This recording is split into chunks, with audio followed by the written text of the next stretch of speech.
Honorable Minister for External Affairs,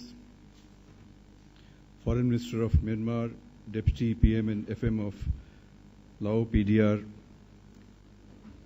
representatives of the ASEAN countries, ladies and gentlemen, it's an honor and privilege to propose the vote of thanks on the conclusion of the inaugural session of Delhi Dialogue 6. We are particularly grateful to the Honorable Minister of External Affairs, Shri Salman Khurshid, for his inspirational keynote address in which he called for setting up an ambitious engagement between India and ASEAN. Delhi Dialogue Forum has over the years grown and matured with the participation of diverse stakeholders.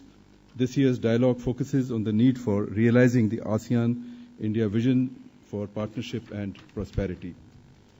We highly appreciate the presence of the distinguished political leaders, senior officials, businesses, academics, experts and media from the ASEAN countries who have taken pains to come all the way to Delhi for the dialogue. Their presence enhances the significance of the Delhi dialogue, and I would like in particular to record our deepest appreciation to all the keynote speakers who have underlined the importance of India-ASEAN relationship. And as I was listening to them, I picked up a few points.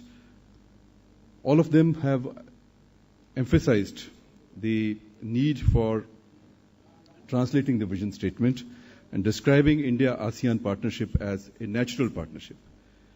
They have also exhorted us to set an ambitious agenda for India-ASEAN in the years to come. And they have appreciated India's growing role in Asia. And one of them said India should not only look east but go east, integrate with Asia and play the important role in the development of a regional security architecture. Excellencies, this year's dialogue has the unique privilege of welcoming the senior leaders of India's northeastern states.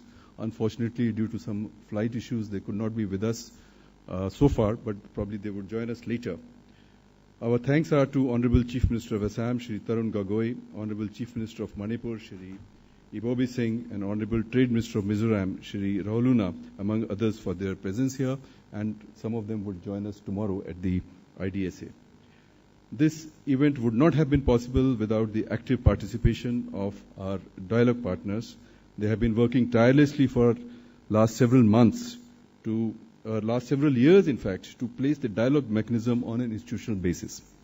I would like to express my sincere gratitude to the Secretary East in the Ministry of External Affairs, Shri Anil Wadhwa, Joint Secretary ASEAN, Mr. Renu Paul, and their team for making this dialogue a possibility.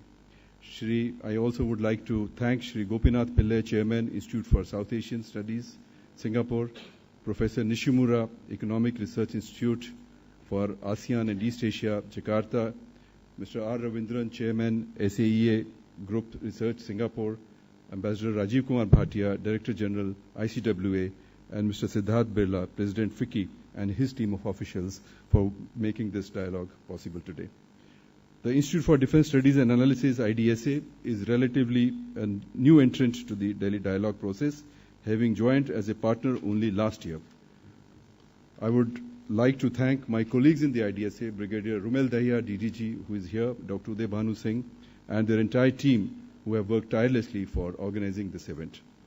Tomorrow, 7th March, the Institute is holding the Track 1 Point session of Delhi Dialogue 6 at 10 a.m. and we will be delighted if all of you could join us at the dialogue. Thank you very much, sir. Thank you so much.